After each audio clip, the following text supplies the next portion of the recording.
Joten sen jälkeen, kun Wonder Woman alettiin näyttää elokuvateattereissa, siinä oli alussa semmoinen homma, että sitä näytettiin vain naisille aluksi, joka on mitä on.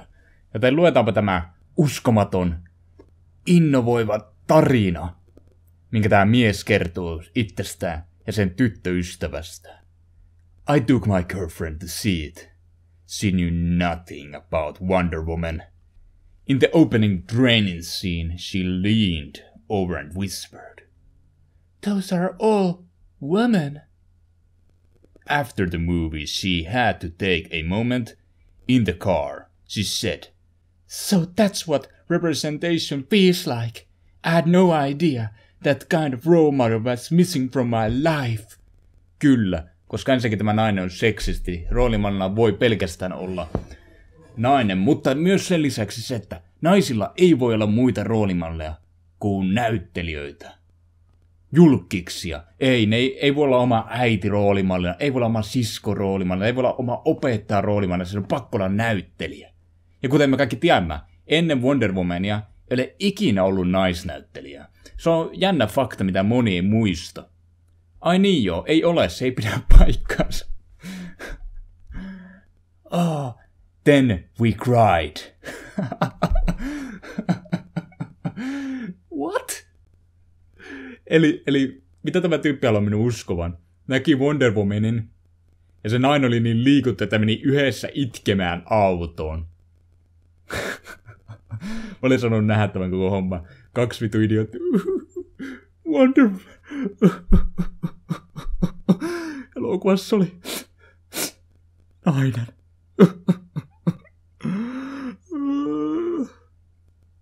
Voi. Tämä tarina on todellakin totta, eikä täyttä fucking bullshittia. Mutta sitten myös tuli tämän jälkeen artikkeli, joka liittyy suoraan Wonder Womaniin, mutta liittyy kuitenkin supersankareihin, joka taisi olla BuzzFeediltä. Meillä on aivan varma, mutta aika varma, että on BuzzFeedin työtä. This is what superheroes would look like with realistic bodies. Looking good superheroes. Tämän on tehnyt Alana Vagianos, joka kuulostaa vaginalta ensinnäkin. Mutta se on pointin sivussa. Ensinnäkin siinä on supermies. Ja se on lihava. Koska lihava tarkoittaa automaattisesti realistista. Mutta niin siinä ei ole mitään järkeä. Supermies liikkuu paljon. Se tappelee rikollisia vastaan. Totta kai se on vitu hyvässä kunnossa. Se on super vahva ja kaikkea. Minua vähän epäilyttää, että se olisi joku lihava paska.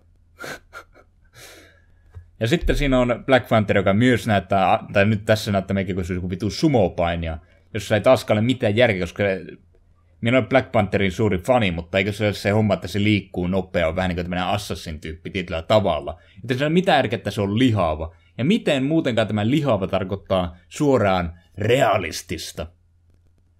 BuzzFeed, uskokaa tai älkää, laihoja ihmisiä on olemassa. Minä olen laiha ihminen. Se on realistinen. Lihaksikkaita ihmisiä on olemassa. Sekin on realistista. Usko täällä. Ihminen voi olla lihaksikas.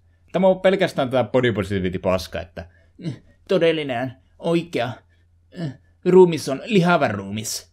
Ei, se on epäterveellinen. Ja se ei ole se, minkälainen ruumis meidän pitäisi olla. Mulla ei ole mitään ongelmaa, jos sä olet vähän lihava. Mulla ei ole mitään ongelmaa, että sä olet lihava. Mitä mä vaan sanon, siellä terveellinen valinta. Ja se, että sä olet lihava, ei ole yhtään realistisempi kuin se, että sä olet laiha. Mutta tässä oli vähän elokuva paskaa. YTA, fuck yeah.